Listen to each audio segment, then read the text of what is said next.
Haridas Thakur, yes. That prostitute who came to Haridas Thakur just to defame him, pollute him, distract him. But she got such special mercy that she became a pure Vaishnavi, and many other Vaishnavas are taking her shelter. So, with a good intention or bad intention, if you approach a devotee only helps us. Similarly, as the practitioners of Bhakti Yoga, we should also develop that purity and spiritual maturity and think of only benefiting other people even if their approach towards us is negative. When we are preaching, we may come in contact with so many people.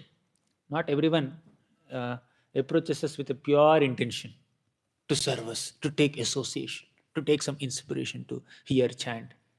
Some people approach devotees with some other malicious intentions, and their glances upon devotees may not be always appreciative glances. There could be some envious glances also. Approach also. Still, if the devotees' intentions are pure, the devotees are not affected by their negative glances. In fact, the purity of the consciousness of a devotee will purify their intentions to the degree we are pure. We need to cultivate that purity. Of course, although Prahlad is completely pure, Hiranyakashipu was never transformed. So, there are some cases. The level of their impurity, the extent of their bewilderment because of Maya must be in high magnitude. They may not get transformed so much, but in general cases, the purity of a devotee is so contagious that even those people who have absolutely no connection with Krishna consciousness or spiritual culture can also get uplifted, can also get purified by the association of a devotee. Okay, any other? We went to third canto, we went to sixth canto, but come back to 10th canto. Any other final points that you recollect from morning's discussion? Or shall we go to the sixth shloka? Yes, Mati.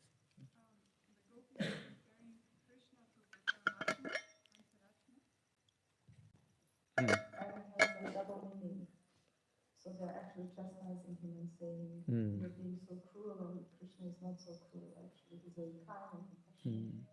Paramatma is little neutral, neutral witness or observer of things. But Krishna is more reciprocal, not neutral. But Krishna is acting like Paramatma, not like Bhagavan. They are just chastising him. So we'll go to the next shloka.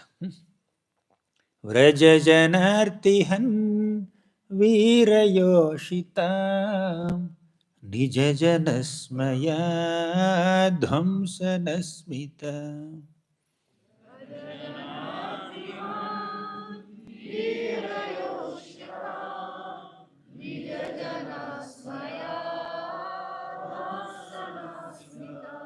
भज सखे भवत् किङ्करीस्मनो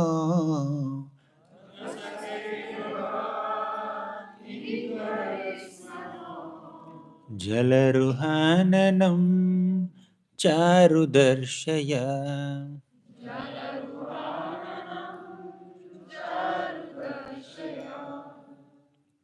The Gopis are saying, Vraja Janartihan. Krishna, you have the track record of destroying the distresses of all Vrajavasis. Vrajajana means all the residents of Vrindavan. Arti means their distress. Artihan means one who does haran, one who steals the distresses of all the devotees. Therefore, one of the names of the Lord is Hari. Hari means one who takes away, one who does haran, one who steals. Vraja prasiddham navanita choram Gopangananam chadukula chauram Aneka janmarjita papa chauram Chauragraganyam purusham namami. So Chaurashtakam says, Vrajaya prasiddham. Krishna is very, very popular, very famous. For what? For stealing. Navanita choram. Vrajaya prasiddham Navanita choram. Krishna is so popular, even though he's a 2-3-year-old boy who is still managing to utter some intelligible words. Still, he's prasiddham. Very, very popular. in the entire Vrindavan. For what? Navanita Chauram. For this activity of stealing butter. Vraje prasiddham navanita chauram gopangananam chadukula chauram. He's not only famous for stealing butter, he's also famous for stealing clothes of the Gopanganas, Gopis. And different people have different interpretations to this pastime. But please understand, at that time, Gopis are small girls, Krishna is a small child. And he was accompanied by small toddlers who don't even know the difference between male and female. Very small children. It's a very small, childish activity, funny activity, but people have different interpretations. And even if we say, no, no, Krishna, although he's a boy, still he's grown up because he's God. He's God. So what's the problem if he steals clothes? Because he's God. From both perspectives, their logic is invalid. He's a child and he's God. Anyways, then Aneka Janma Arjita Papa Chauram Chauragraganyam Purusham Namami. Aneka Janma Arjita. Arjita means earning. So many people, they save their money, provident fund or whatever. So they save a lot of money. Arjita, that's their property, that's their earning. Lifetime's earning, they may invest in something and make a building for themselves or for their descendants. So, but a conditioned soul has acquired, has earned so many impious credits, so many sinful reactions for several lifetimes. Aneka janma arjita papa. Although we have acquired, the conditioned souls have earned unlimited sinful reactions for several lifetimes. Chauram, Krishna will steal them away within a moment. Right? So a thief, uh, if he is expert in stealing, then he can come and steal that hard-earned money. Somebody must have earned that money for 10 years, 20 years, 30 years, 40 years. He can just come and then take away everything within a minute. Similarly, Krishna is an expert thief that he can steal the property that we have acquired for several lifetimes, millions of lifetimes. What is that property? Sinful reactions. Aneka janmarjita papa chauram chauragraganyam purusham namami. Chauragraganyam, best of all thieves, that is Krishna, who can steal our sinful reactions. Ordinary thieves in this world can steal other things. Somebody may imitate Krishna and steal butter also. Navanita Choram. Krishna is Navanita Choram. I will also become Navanita Choram. Krishna is Makhan Chor. I will also become Makhan Chor. That may be possible for you. But can you steal someone's reactions, sinful reactions? No, I don't want to steal. I will give if you want. I will donate all my sinful reactions to people. So that is a capacity of a conditioned soul. We cannot imitate Krishna. If you want to imitate Krishna, don't imitate him only in Rasalila. Imitate him in everything. Right? So Prabhupada says, if somebody wants to imitate Krishna, that is not Rasalila, it is Rascal Lila. Right? Anyways, coming back here. Vrajajanartihan. So Krishna is the thief. He steals what? Arti. Arti means distress. Yesterday we saw there is one Artha Bhakta, Gajendra. He took shelter of Krishna in Arti, in distress. And Krishna has stolen the distress. 1,000 years of distress. Krishna stole it in 1 minute by releasing Sudarshan Chakra. Similarly, sinful reactions of thousands of lifetimes, Krishna can remove them in 1 minute. And butter which is created, which is churned for 3-4 hours or 5-6 hours of hard work by a gopi, Krishna will steal in 1 minute. Break the pot in 2 minutes. That is his style. And he breaks the pot in such a way that no sound comes out. Yashoda Mata, when he went to the kitchen to take out that Padmagandha milk, save that Padmagandha milk, it took a minute and she came back and the pot was broken. Generally, if the pot is broken in one room, in the next room sound should come, right? Yashoda Mata is in kitchen. She could not hear the sound of the butter pot being broken. You may say, this room is so far. If it is so far, How could Yashoda Mata, who is so absorbed in her motherly love while giving milk to Krishna, could hear the sound of milk spilling over because of excessive heat? If she can hear this minute sound, many people, like maybe housewives, can understand. Whoever has some experience of boiling milk can understand. When the milk is spilling over, you are working on something, or you are just talking to somebody, or just on phone, you cannot notice, even if you are in the same room. But Yashoda Mata is in a different room. That too is she is very much absorbed in her motherly love and experiencing great pleasure in feeding her milk from her own body to Krishna. She's so absorbed there, but she's able to hear very attentively. It's not that she's distracted in her service to Krishna. This is what devotee's life is. Devotee may sometimes focus on two services also. This is not distraction or multitasking. That's what it is. She is absorbed in her loving service to Krishna, but she could hear Padmagandha milk boiling over there also. She could hear that sound, minute sound. If a pot breaks in this room, can't he hear? She could not hear. The reason is Krishna broke the pot without making a sound. That is his expertise. Yashoda, when she came back, she saw that pot is broken, and she understood this is not the job of a monkey. In Vrindavan, monkeys keep coming into people's homes and break pots. That's a common thing in Vrindavan. So Yashodamata felt that this is not done by any monkey. This is done by my monkey-like son, Krishna, who is constantly associating with monkeys, who is behaving like a monkey. Looks like he's coming from a lineage of monkeys. When she says all these things to Krishna, she says, yes, yes, yes, I am coming from a lineage of monkeys. And my mother is monkey. Right? Yes, I'm coming from lineage of monkeys. I must have acquired the qualities of a monkey from my mother, not from my father. That is Krishna's clever reply. So, so Krishna can steal butter, Krishna can break pots without making a sound. Krishna can destroy all our sinful reactions without much effort. Effortlessly he can destroy. That's what they're saying. Vrajajanartihan virayoshita nijajanasmaya dhumsanasmita. Virayoshita. Vira means the hero. Krishna is hero here. He is called hero not because he has killed so many demons.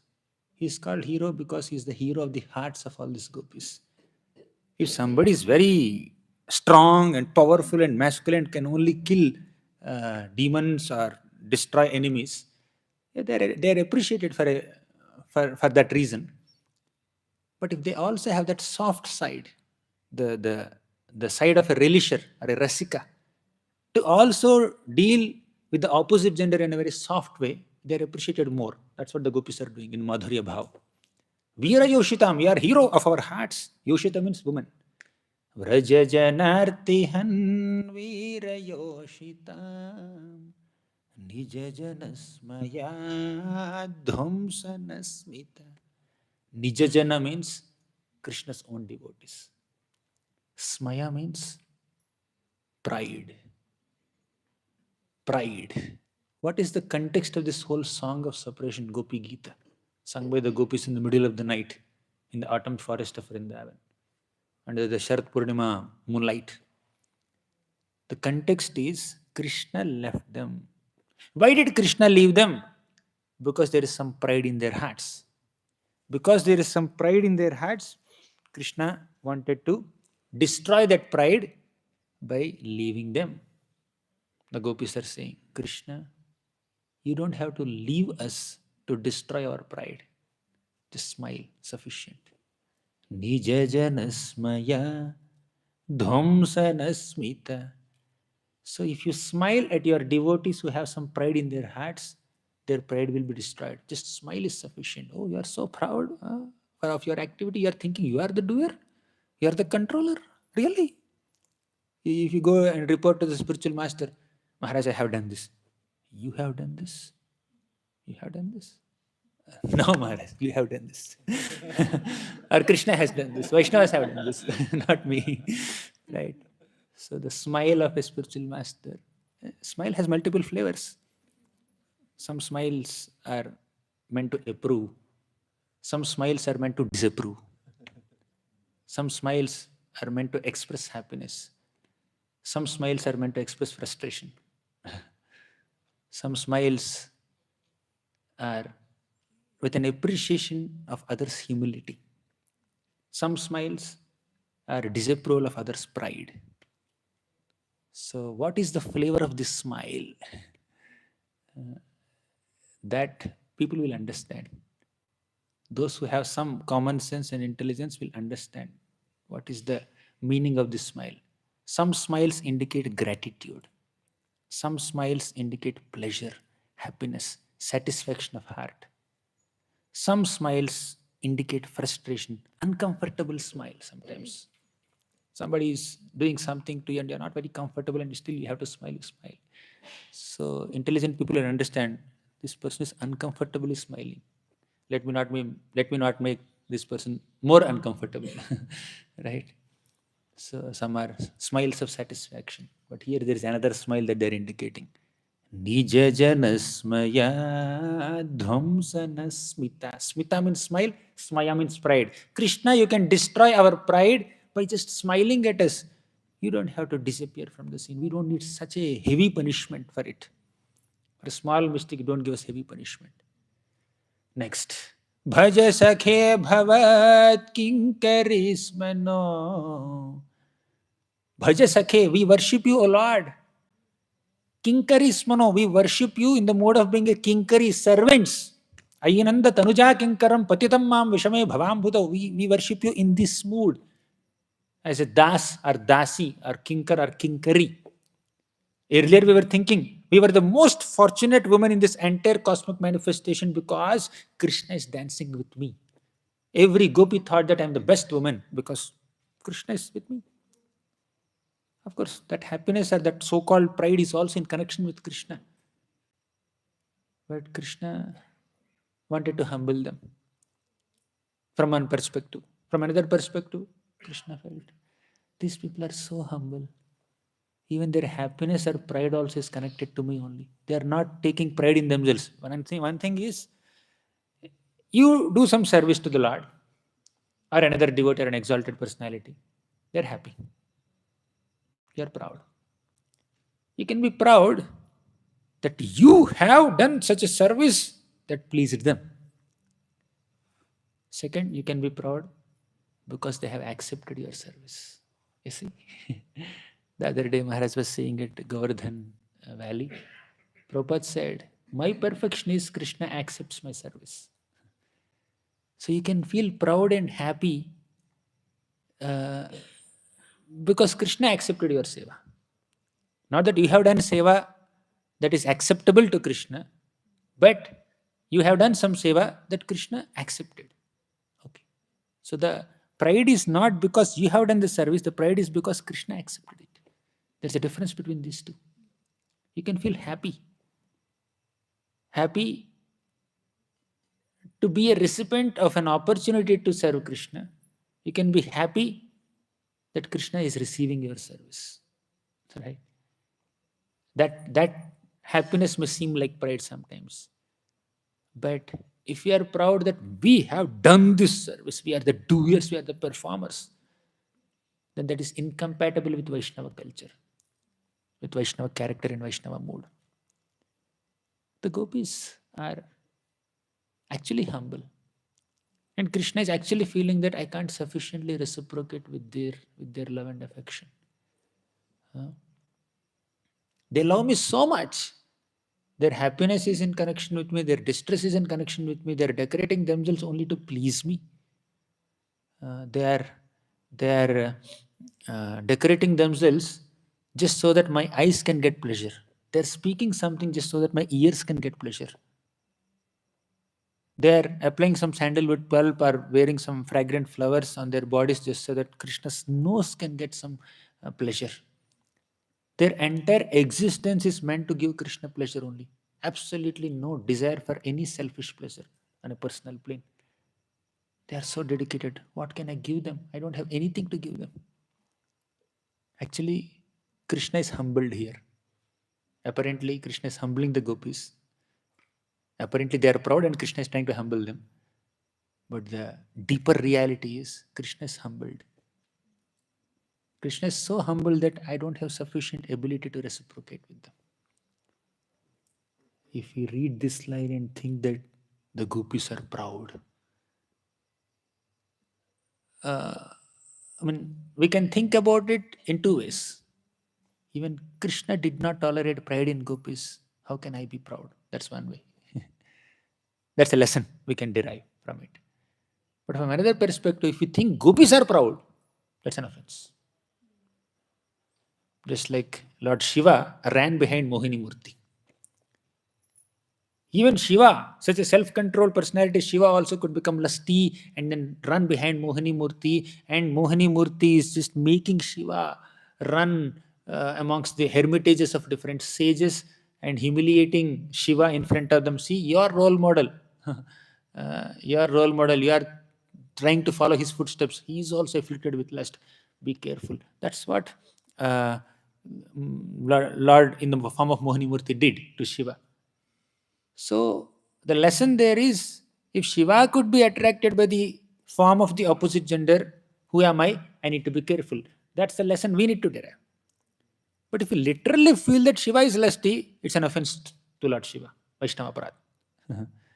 So we need to be very, very careful by reading the mistakes of great souls as described in Bhagavatam. We should know what not to do, but we should not offend them.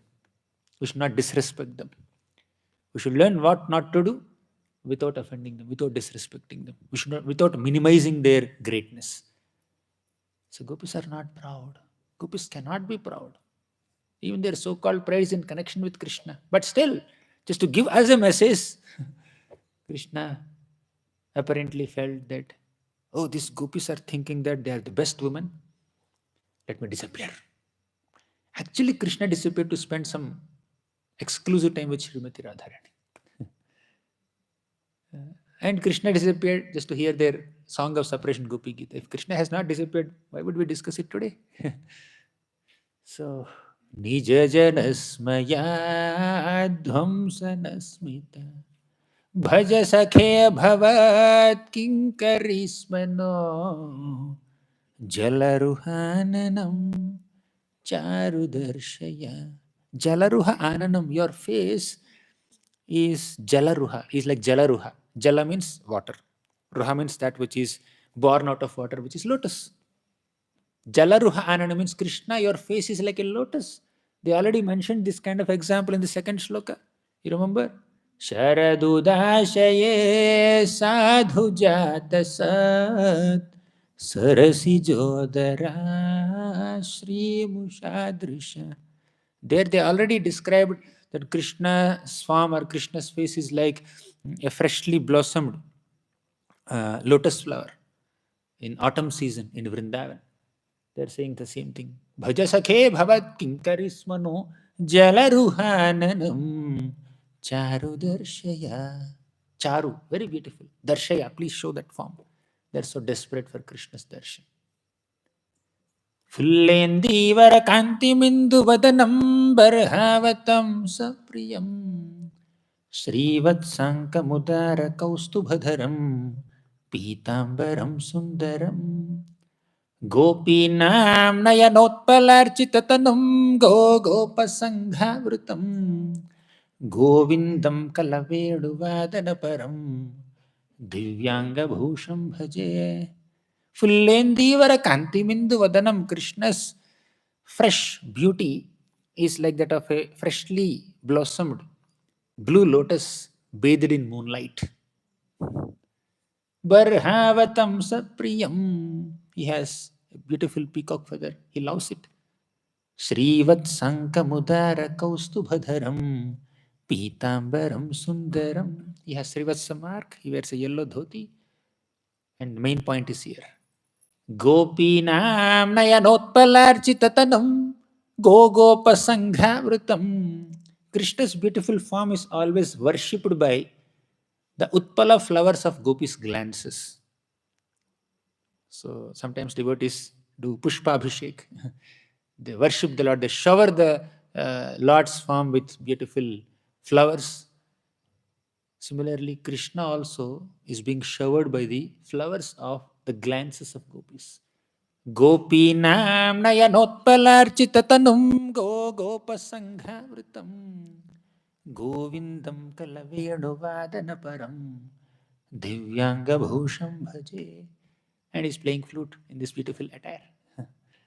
So the gopis are begging him, Krishna, please show your beautiful form to us. Please don't run away from us, considering us proud. Even if you are proud, yes, we are proud. We agree, we are proud. But you can destroy that pride with your smile. What is the need for creating the situation of separation? If you can accomplish the mission of humbling us just by your smile, what's the need for this long separation?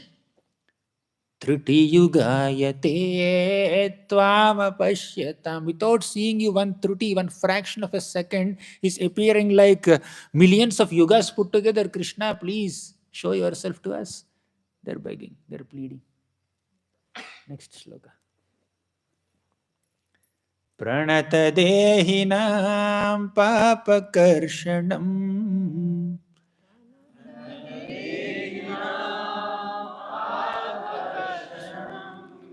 Trinacharanugam Sriniketanam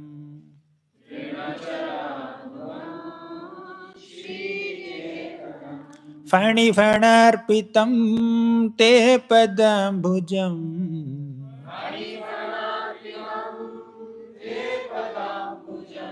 Krunukucheshunaha Krindhirachayam.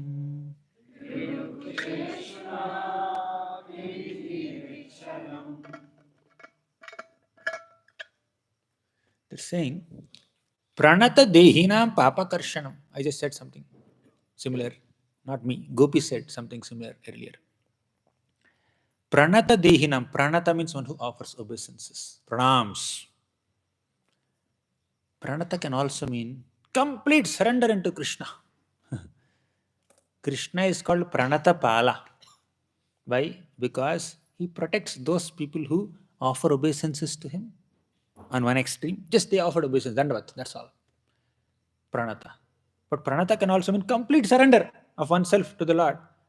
Whether you are completely surrendered soul or just offered obeisances to Krishna, or you are anywhere in between, Krishna will protect you. Pranata dehinam papakarshanam. So Krishna, whoever offers pranams to you or surrenders to you, papakarshanam, you can take away all their papa, sinful reactions. You are known for it. You are prasiddha for it. I was referring to that shloka from Chaurashtakam. Vraje prasiddham navanita chauram gopangananam chadukula chauram aneka janma arjita papa chauram chauragraganyam purusham namami Shri Radhikaya hridayasya chauram Navambudhasyamalakanthi chauram Padashritanam cha samasta chauram Chauragraganyam purusham namami. Padashritanam cha samasta chauram. If you take shelter of Krishna's lotus feet, if you really follow this process of Saranagati, you will be a beggar. You will be deprived of everything. You will be bankrupt completely. Samasta chauram.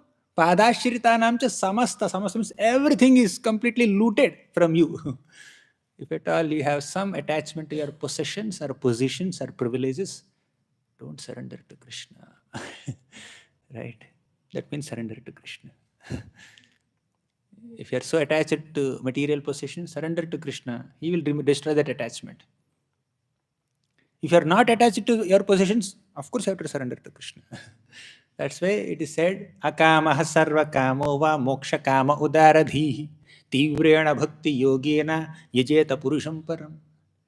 Whether you have all kinds of material desires or you have no material desire at all, or you are specifically desiring for moksha, liberation, surrender unto Krishna.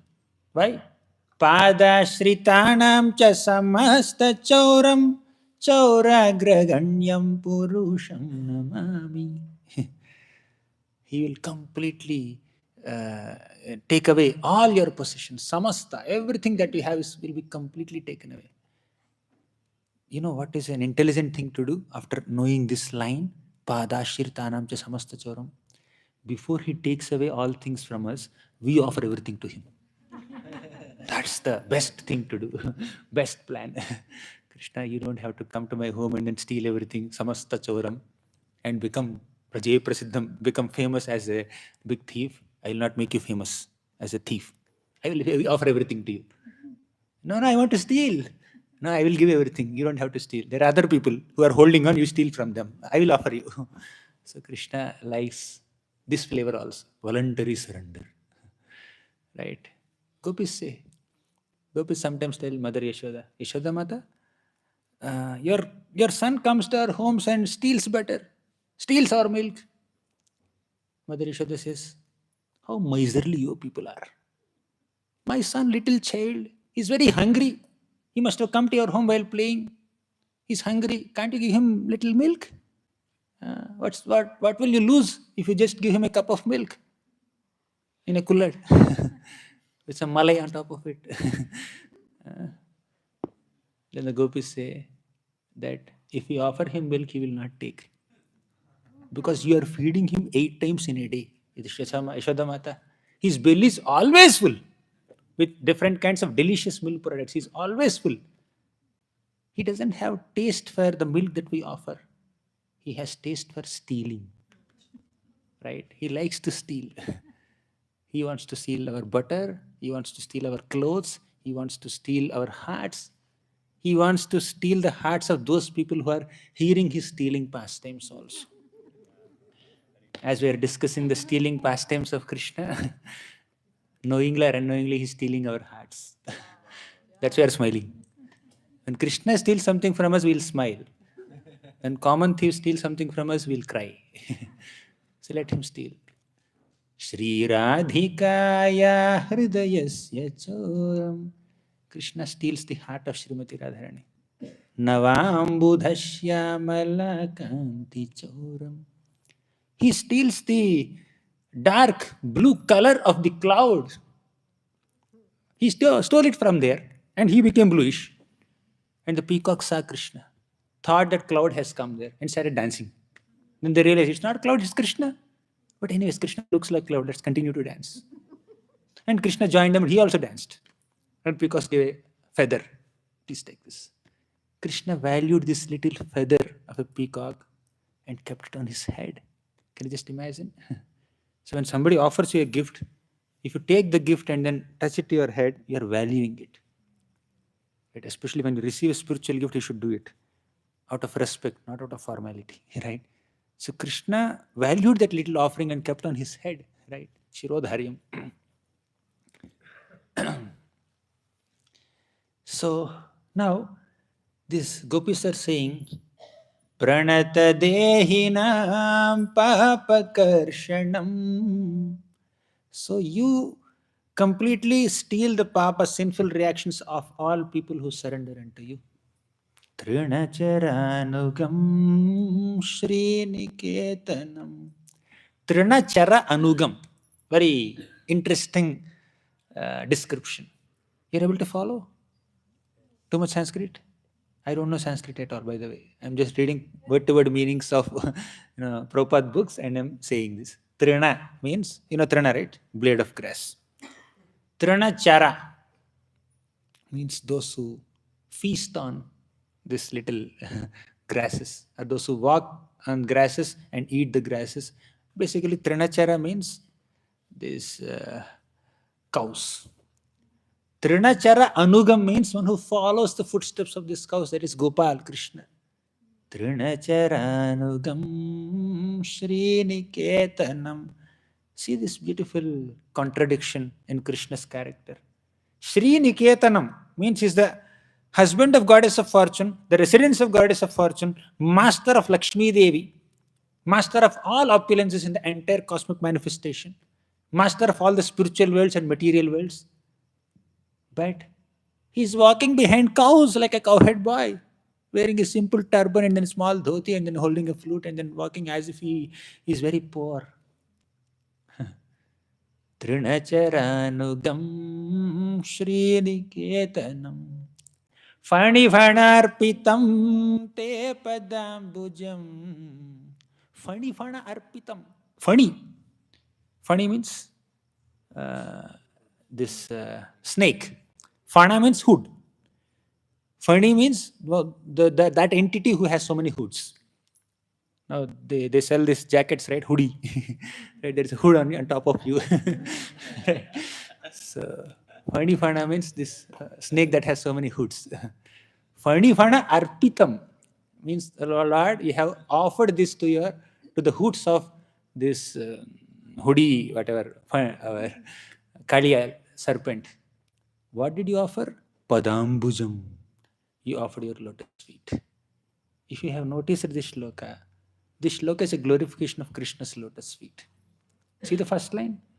Pranata dehinam papakarshanam. If you offer obeisances to Krishna's lotus feet, then Krishna will take away your sinful reactions. So offering obeisances to lotus feet. Morning Maharaj was saying, bow down. First point, bow down. Second, Trinachara Anugam, those same lotus feet follow the footsteps of the cows or hoof prints of the cows. And the same lotus feet are imprinted on the hoods of Kaliya. And we want that lotus feet. Please give us also access to those lotus feet and destroy our heartfelt desires and this pain of separation, Krishna. They're praying. Next shloka.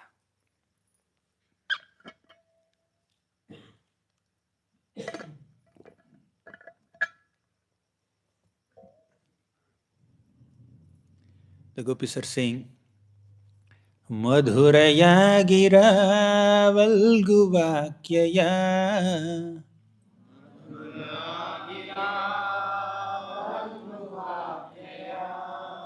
Budhamanognaya pushkarekshana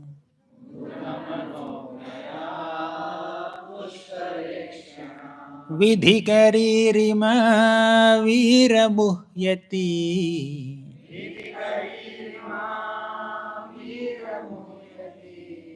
Adharasidhuna pyayayasvana.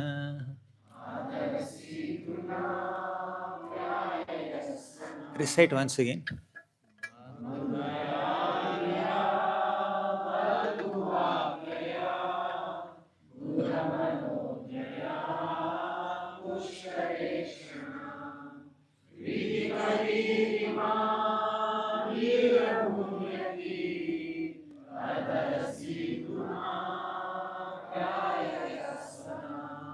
Madhuraya gira valguvakyaya. Madhuraya means very sweet. What is sweet? Gira. Krishna's voice is so sweet. Madhuraya gira. Valguvakyaya means Krishna's conversations and statements are very, very appealing, very, very pleasing, very attractive. He can completely enchant the hearts of his sweethearts, either in Dwaraka or in Mathura, by his very, very clever conversations. And he even accepts defeat in the hands of his beloved Gopis sometimes in their conversations, and that is also expertise to accept defeat. So basically, Krishna is expert in conversations. And Krishna is so clever in his conversations that even great Pandits also get impressed the way Krishna speaks. Budhamanognaya pushkarekshana. Budhamanognaya. Buddha means very, very advanced people, very intelligent people, very thoughtful people. Manognaya. Krishna's words are so impressive even to intelligent people. Generally, intelligent people don't get impressed so easily. You keep on speaking, no reciprocation. Means what you are saying doesn't make much sense. Doesn't sound very rational or logical to them. Or doesn't impress their intelligence. Oh, it's like childish talk he's doing. Say something profound, more profound. So Krishna spoke Bhagavad Gita. Even after 5,000 years, still people are trying to figure out what is akarma, vikarma, What is action in inaction, inaction in action? How to raise above this action in inaction? People are unable to figure out till now. So Krishna's words are very expert uh, and philosophical and sometimes very cryptic that even great philosophers cannot understand. At the same time, Krishna's words are so sweet and appealing and relatable and digestible and understandable even by simple-hearted people also. He can do both. Generally, big scholars cannot impress innocent people. And those who are able to impress innocent people with simple statements cannot impress scholars. Krishna is both. Madhuraya gira valguvakyaya budhamanognaya pushkarekshana vidhikaririma viramuhyati. By remembering your conversations and statements, Krishna, our mind is getting bewildered. Please come back. Don't allow us to get bewildered more and more. Sometimes when the other person doesn't reciprocate with you, doesn't fulfill your expectations and leaves you in great confusion and bewilderment, you're unable to give up attachment to that person, or you're unable to decipher what he's trying to say or do, getting completely confused and frustrated. The gopis are feeling like that. What exactly is there in your mind, Krishna? Please reveal. Right?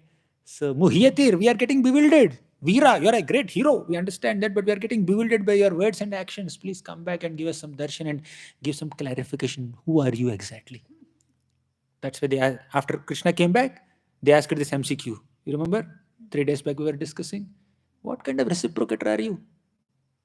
Are you a motivated lover who reciprocates with others only when they love him? Or are you an unmotivated lover? You reciprocate with people despite their indifference? Are you totally neutral kind of personality who don't reciprocate with anyone under any circumstances? Who exactly are you? We are unable to understand. You only please clear this puzzle. Then Krishna very cleverly said, I purposely don't reciprocate with my devotees and purposely keep them in separation so that I can intensify their prema and longing for me, and I taste that intensified love and longing for me. This is my style. Oh, really? But the gopis have not yet heard this statement. Therefore, they are saying, Veera Muhyatir, we are getting bewildered. Please come back. Adharasi dhuna pyayayasvanaha. Please give us the nectar of your lips. What does it mean? Krishna plays his flute. Krishna fills the holes of this flute with the nectar of his lips. We want to hear your flute. We can't even hear your flute also.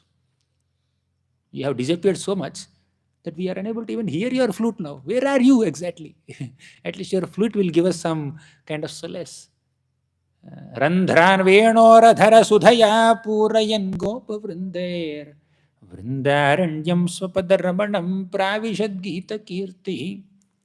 So Krishna is filling the nectar of his lips into the holes of this flute and generating mesmerizing ragas, melodies that very seamlessly blend into the natural sounds of Vrindavan.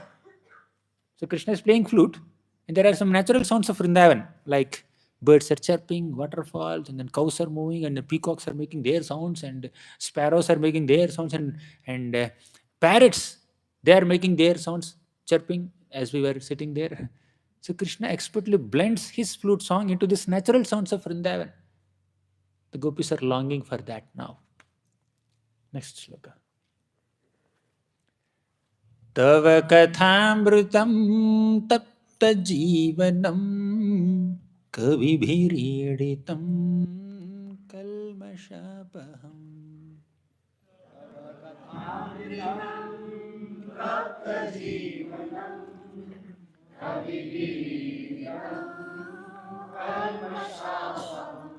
तव कथामृतं तप्तजीवनं कविभिरीडितं कल्मषापहम्.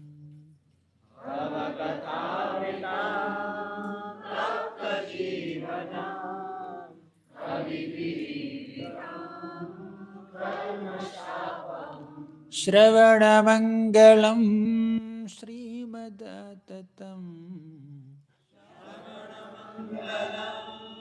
Shivadatam Bhuvi Grinanti Ye Bhurida Jana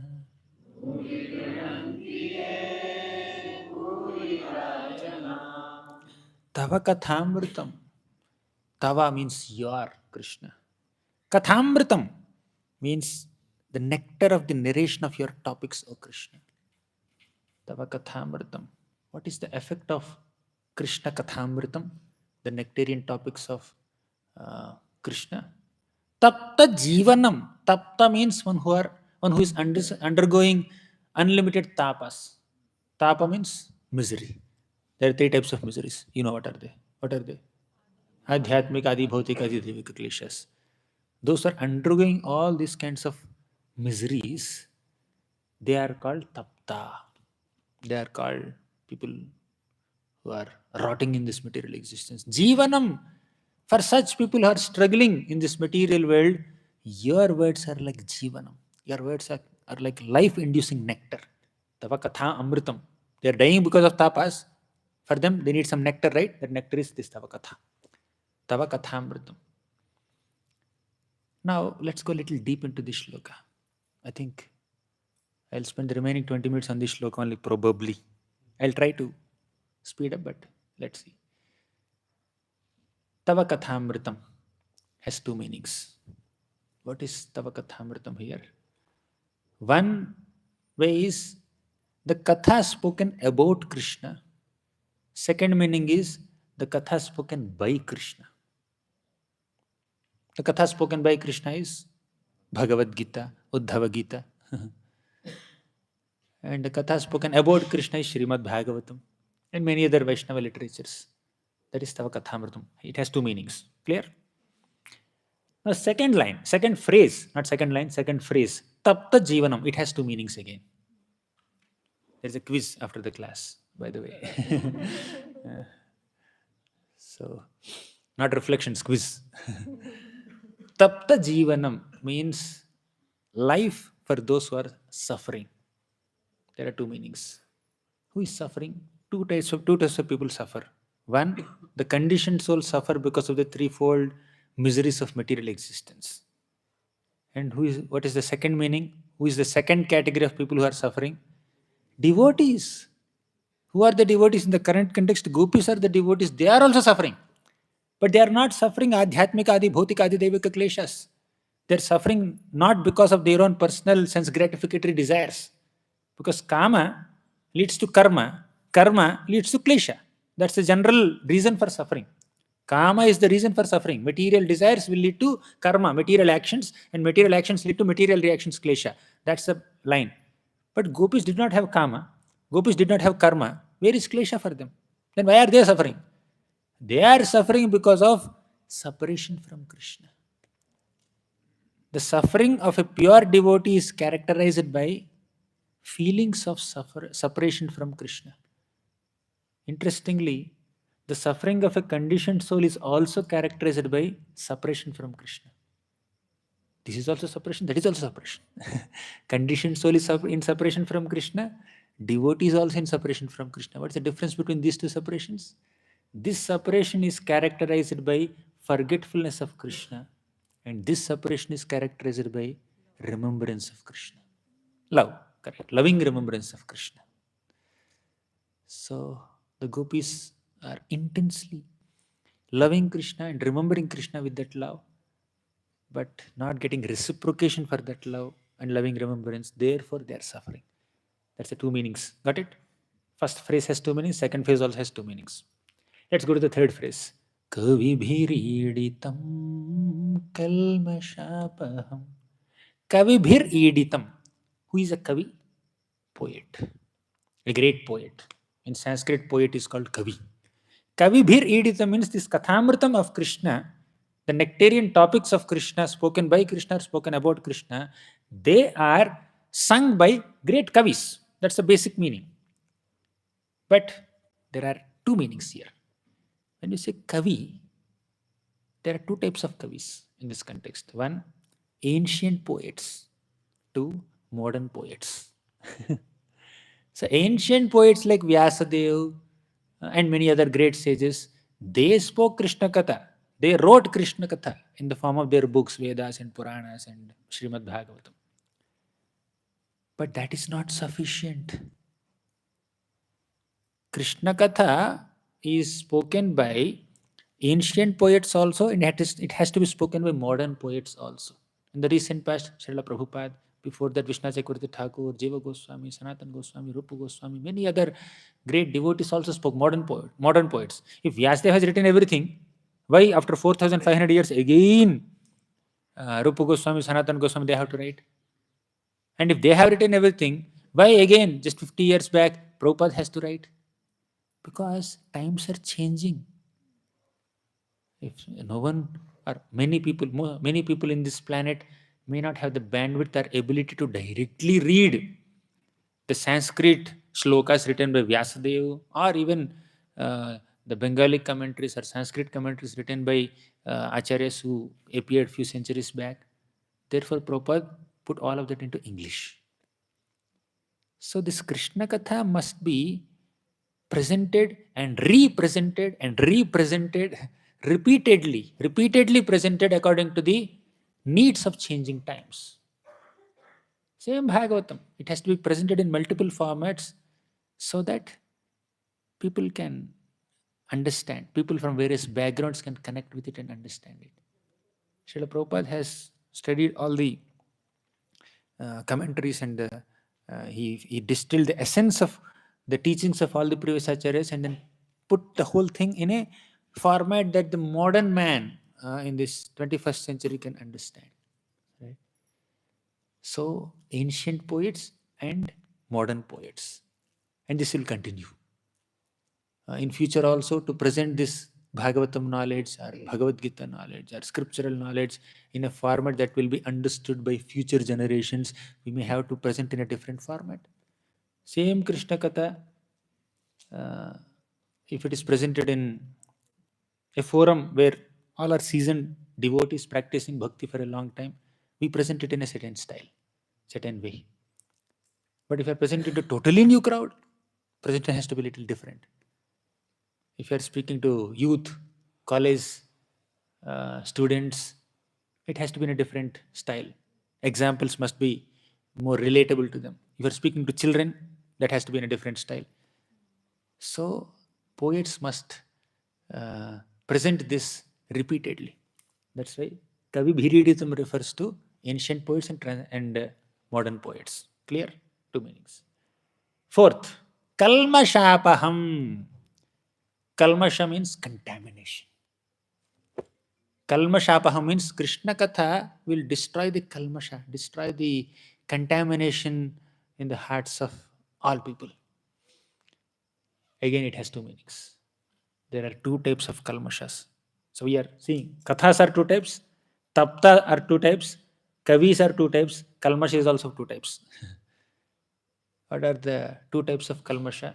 One type is Hridaya kalmasha, where there's a lot of contamination in the heart in the form of lust, envy, pride, greed. All these bad qualities are one type of kalmasha on an individual plane.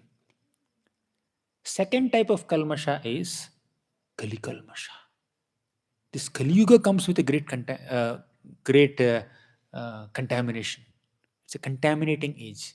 That is Kali kalmasha.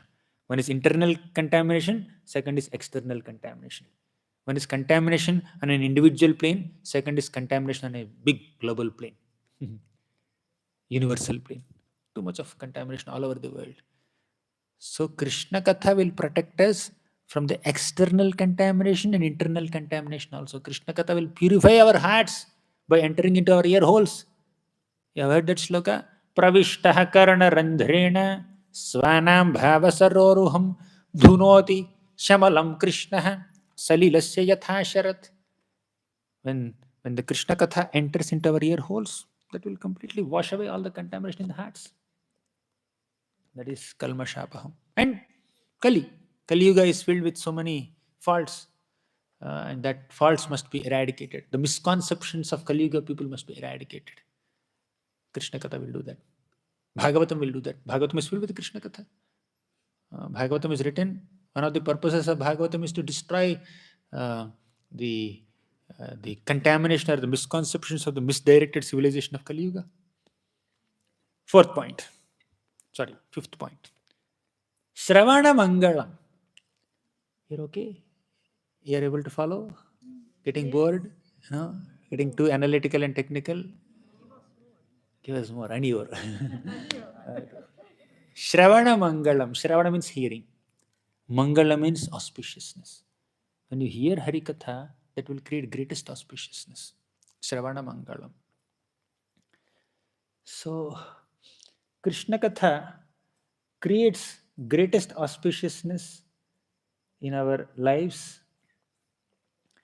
Therefore, it must be spread everywhere. Srimad Atatam means it has to be spread everywhere.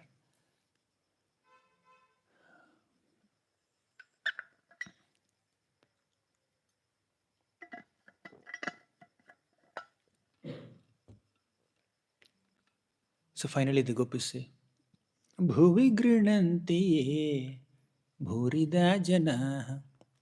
Those are trying to spread or broadcast the glories of Krishna are bhurida jana. They are extremely benevolent personalities. Again, this has multiple meanings. Bhurida jana. Bhurida means very, very magnanimous and benevolent personality. And that magnanimous souls are of two types.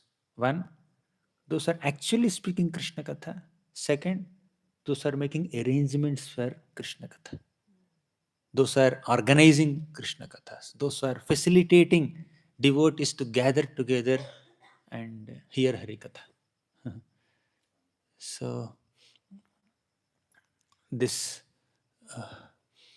the Gopis of Vrindavan are glorifying the process of Krishna Katha in various ways. This happens to be the one of the middlemost shlokas of Gopi Gita, which is the middlemost chapter of Rasa Panchadhyay, which is like the cream of 10th canto, which is like the essence of entire Bhagavatam.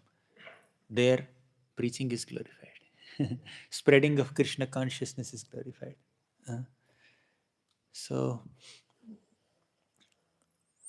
But our discussion on this shloka did not end now. There's more to it. I only discussed the positive meaning or positive meanings of this shloka. But there is another meaning. You can't call it negative, but it's like more rasic meaning, which is coming out from the depths of the Gopis, quote unquote, frustrated or disappointed hearts in a mode of chastising Krishna. You know what they say? Tava kathamritam, tava kathamritam. Whoever hears about your pastimes will die. Not amritam, mritam. Tapta jivanam. It will only torment the lives of people. Tapta jivanam. It will only irritate them, bother them, trouble them, torment them. That is tapta jivanam. Then kavi bhiriditam. Only kavis speak. Those who have some kind of excitement in poetry, those people only will speak this Krishna Katha. Kavi bhiriditam. Kalmashapaham. I forgot. There is another interesting perspective from Vishnu Thakur's commentary. Kalmashapaham. I forgot. Then Shravana Mangalam Srimad Adatam. Srimat means wealthy people.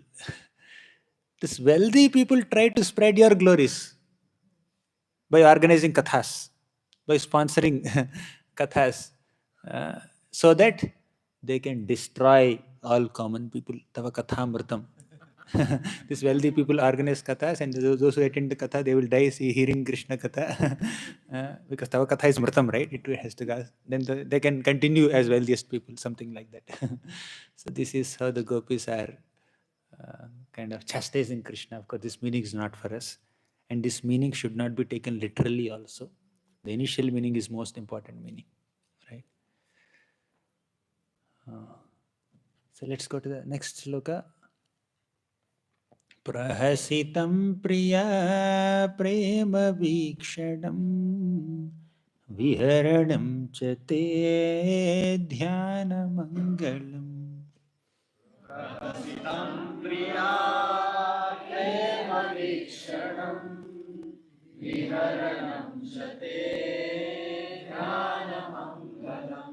Rahasi samvido ya hridhi sprisha.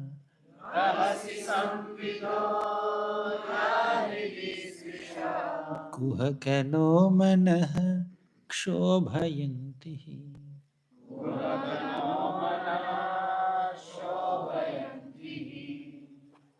Prahasitam priya prema vikshanam.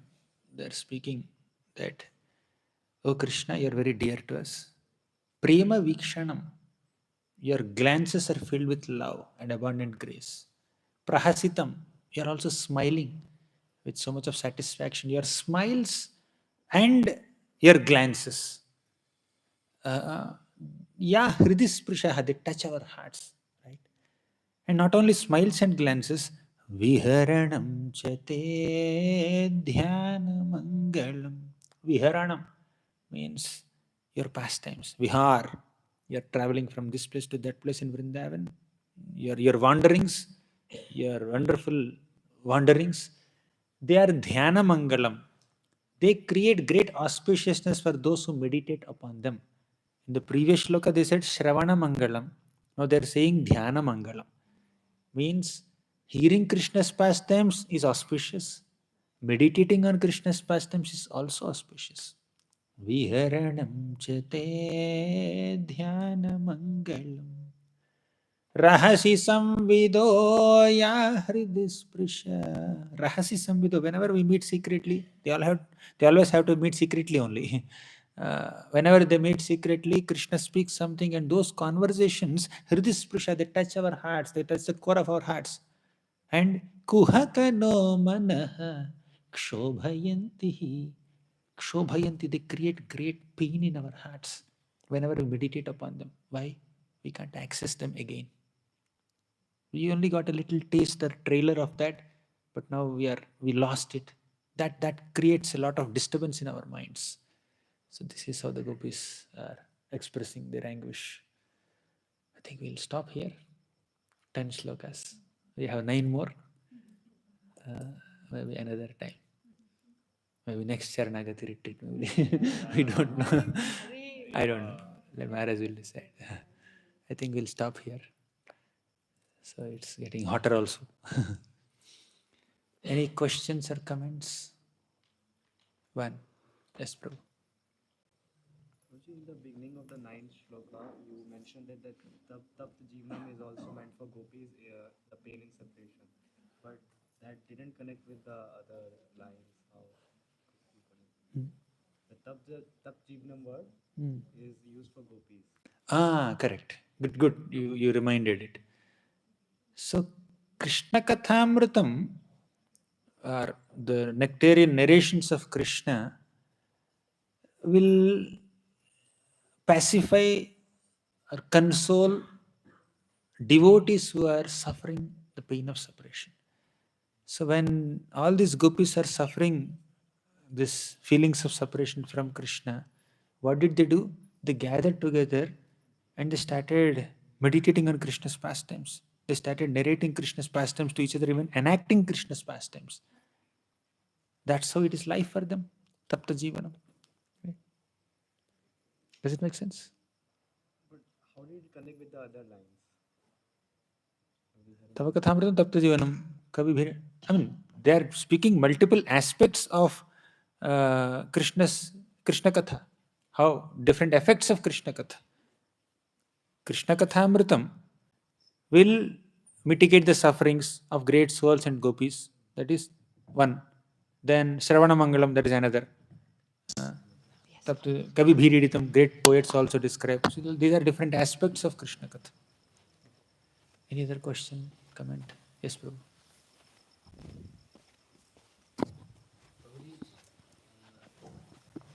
Thank you for the wonderful lecture, Prabhuji. Actually, Veer Yoshitam, there was a word. So I was confused that Virta is also many types or two types of Virta for Purushas and Virta for Yoshitas. Prabhuji, may you describe it more? Veera is Krishna here. not Gopis. Yeah. So he is Veer for Yoshitas only. For everybody. But here it is said, specifically said Veer for Yoshita. They are Yoshita. They are Yoshita, right? They are Gopis. You Gopis are ladies. So you are our hero, they're saying. Any objection? Thank you.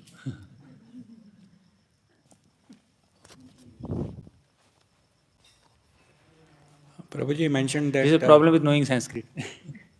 Vera Yoshita means, oh, they are like powerful ladies. Is that what you are trying to say?